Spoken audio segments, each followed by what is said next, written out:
I'd like to share with you today what I believe to be the earliest spear points yet discovered in the Americas, certainly in North America. And these were found many years ago on the surface of ancient beach shores that made up Pleistocene Lake Manax. Now, Pleistocene Lake Manax existed over 12,000 years ago, and in the present-day Mojave Desert, just north of present-day Barstow, California, and stretched from the I-15 all the way to the Katy Mountains. It was a big lake. And I believe the paleo tribes that lived around that lake lived there for thousands of years. They had all the food sources that they needed. The climate was much more temperate in the Ice Age in the Southern California area, and made for a very pleasant area to settle. And Dr. Michael Gramley recently wrote an article entitled "Thick Lancelet Points and the Development of Fluted Points." And several of these points in this collection are featured in that article. And that article can be accessed through ResearchGate online, and was also recently published in the most recent Overstreet Guide. So that article, Thick Lancelet Points and the Development of Fluted Points, is in the back of the most recent Overstreet Guide, where many of these points in this collection are featured as examples of those type of points. Now, I'd like to start with this one here in the center. I was very fortunate to find this many years ago on the surface in the Calico Hills. And the Calico Hills was a beach shore of Pleistocene Lake Manax. These were left basically in situ by our paleo ancestors right there on the surface where they were deposited over 14,000 years ago. Now, Clovis Points, according to Dr. Gramley, were made between 12,200 and 13,500 years before present. So basically, these points probably date back to 14, 15, maybe 20, maybe some of them 25,000 years ago. Basically made during the time of the first peopling of the Americas. But this is a thick lancelet point. It's a beautiful point. It was broken in Paleolithic times, as we can see.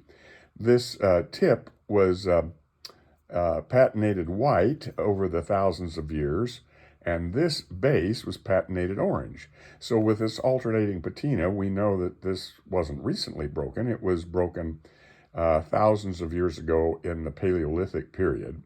And I was fortunate to find both halves. I found the tip first, and I knew it would be a fantastic spear point. Fortunately, I looked down, and about 3 feet away on the surface was laying the base.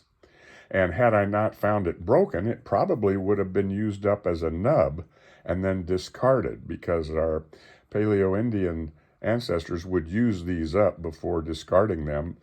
This fortunately broke, which gives us pretty much what this point looked like at pretty much its full length. So very fortunate that it did break and give us an example of what a full-length type of spear point would look like. These are parallel-sided. They were not used as knives. They were used as spear points. And these certainly predate Clovis. Dr. Gramley calls the ones from Venezuela El Jobo type points, which again are thick lancelet points, just like this point here. And then we have this one here is very similar, but this one's been used up. So this was much longer at one time, probably an inch or two longer, and then it was resharpened down to this nub, and then it was just discarded when it was no longer of use to our Paleoindian friends for being a spear point any longer. This is a very similar piece here, except this was broken, so this is more full length. This is just like this point here. except this one is full length because it's broken. This is the first spear point I found many, many years ago, 30, 40 years ago. And on the surface in the Calico Hills, broken, and I found both the tip and the base. You can see the tip here has evidence of impact wear right here. Again, this was a spear point. It was not used as a knife. There's no usage wear on the blade edges here. And it's in the shape of a spear point. They wouldn't have made it this shape if it were used as a knife. This is fluted also, or it has remnants of what looks like a flute and a hinge fracture right there. So again, thick lancelet points and the development of fluted points. And then this side here also has some basal thinning going on in the base there. But just an outstanding spear point from Pleistocene Lake Mannix. Then this one here was found by a friend of mine, and this is another very similar spear point. Another thick lancelet, parallel-sided point. This one also has definite impact wear to the tip, which is not uncommon. Many spear points have impact wear to the tip because they were used. And when they impacted something, they would fracture or they would damage the tip. This also has remnants of fluting on this side. Again, thick lancelets and the development of fluted points. Just a beautiful, beautiful spear point there that my friend found on the surface in the Calico Hills. And then we have this point here. I found this way early on, 30, 40 years ago. This is an Atlatl type of spear point, which would have been used with a spear thrower called an Atlatl. And that was used to throw the spears to a much greater distance and provide a much bigger impact, much bigger impact force to its intended object, to its intended target. But the spear thrower allowed the Paleoindians to really throw the spears much further than handheld throwing of the spear. And again, with greater impact force when it did reach its intended target. This is also fluted here on this side. You can see that coming up from the base, almost halfway up, a third of the way up the point. So again, what we have here is a thick lancelet and the development of fluted points. Then we have this piece here that's pictured in the article that Dr. Michael Gramley published. And this is an interesting point. It's got a spade type of shape to the spear end of it, spearhead end of it. This has indentures on both sides here where it was hafted. So this was stuck in the foreshaft like that, and that's the spear blade sticking out of the foreshaft right there. That's a mean-looking point right there. That could certainly do some damage. This is plano-convex. It's flat on this side and convex on this side, not unifacial. Clovis were well known for unifacial preforms and some points, but these are flaked very well on this side, multiple flakes. So it's not unifacial, but it is plano. It's flat on this side and convex on this side. Many of the spear points found around Pleistocene Lake Mannix shorelines are plano-convex in shape. And you can see here there's evidence of an impact fracture right here where this tip impacted something like maybe the bone of an animal that it was thrown at as its intended target. But it did hit something there to fracture the tip there and give a little impact damage to this spear point. What a wonderful spear point that is. Here's another one of very similar style right here. Another spear point that could have done some major damage right there as well. And some of these could have been thrusting spears, used defensively as well as for hunting. This is also plano-convex, flat mainly on this side, convex here on this side. So very similar style as the one I just shared. Beautiful point. This is the first one of that style that I found 20, 30 years ago. And these were all found many, many years ago. But this was one of the first ones that I found of this style. Now, this has an indenture here. It's a single-shouldered point, much like a Lake Mojave point, although much cruder done. This is mainly percussion flaked, whereas your Lake Mojave points evolved into some very beautiful pressure flaked points. This is more percussion flake oriented. And it again, it's plano convex. It's plano on this side, beautifully flaked on this side, and then convex here, and would have been hafted where the indenture is there, and the blade edge would be like that coming out of the foreshaft. Just another outstanding point.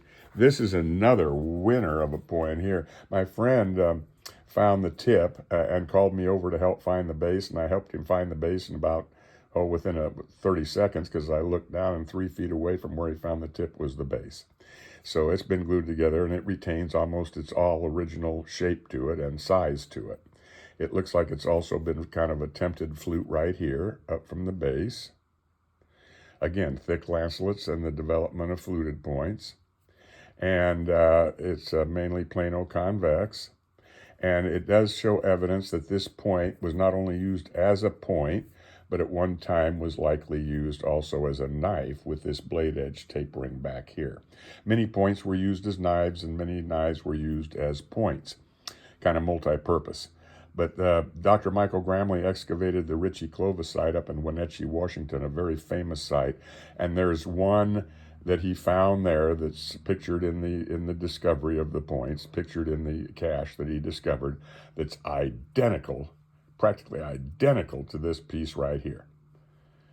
Very interesting. And then this piece here is very interesting.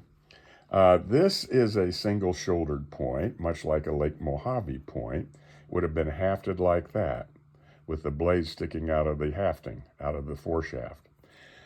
But fortunately, it broke in Paleolithic times. Otherwise, it would be a fraction of this size. This is pretty much probably close to the full length of the point after it was initially made. And the interesting thing about it is how well it's made. It's very thin and very, very well executed. Now, this is mainly percussion flake. There is some pressure flaking to it. And this reminds me of a Sandia point. The famous Sandia point found in the Sandia caves, I believe in New Mexico, are thought to be the earliest spear points known in the Americas, or one of the earliest spear points ever known or found in the Americas. I believe this is more of a Sandia type point, single-shouldered Sandia point, which would be the precursor to the Lake Mojave type of point. I believe these thick lancelets are even older than this one here. I think these are the oldest of all. And then we have some interesting Atlatl darts here. That's an Atlatl dart found at Harvard Hill, which is also a shoreline site of Pleistocene Lake Mannix. Would have been hafted like that. This is an Atlatl point thrown through the air with an Atlatl spear thrower. And then we have this beautiful one a friend of mine found, kind of a Lake Mojave or pre-Lake Mojave type point, mainly percussion flake. It's got that single shoulder. It would have stuck out of the foreshaft like that. Would have been longer at one time. It's been resharpened down, and then finally too obtuse to be used and just thrown down after its intended usage. Here's a great knife. This knife here has been resharpened from here all the way to the tip. You can see the indenture on that. This was hafted or socketed like this. I found this years ago on the surface. It's broken as well, so it retains most of its original length. And it looks like there was some fluting trying to go on right there. Here's another wonderful spear point right here, found also at Harvard Hill. Great spear point right there. Real nice. And this is a very interesting spear point here. This was used as a knife. It's got an auriculate base with ears. It's fluted all the way the length of it, but it's made out of sandstone. It's got a beveled edge and a sharp blade. And I believe it was used as a knife, as a fleshing knife, to take the flesh off of hides. It would be perfect for that because it's sharp enough and it's rough enough to just tear the flesh right off the hide to make the hides usable. It's got the auriculate base. Many of the Clovis points found on the shoreline of Pleistocene Lake Mannix are of the Colby style with big rounded ears. In fact, when I was at Jasper Hill with Dr. Michael Gramley, I found a beautiful 3.5-inch red jasper Clovis knife with auriculate base and rounded ears and a flute that goes about halfway up the knife. And Dr. Gramley immediately recognized it. from another very famous piece that came out of the Dakotas, I believe. I think it was Crow Creek in the Dakotas.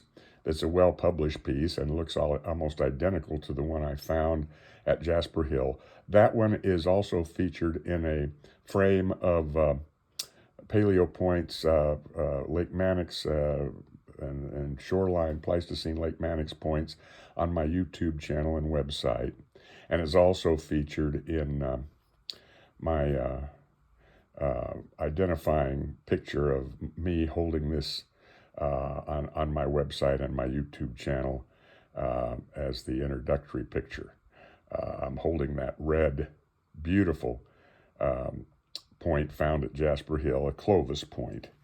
But these are all just wonderful points and knives. Wonderful knives right here. And just fantastic points found on the shoreline of Pleistocene Lake Mannix, mostly in the Calico Hills, Mojave Desert, California.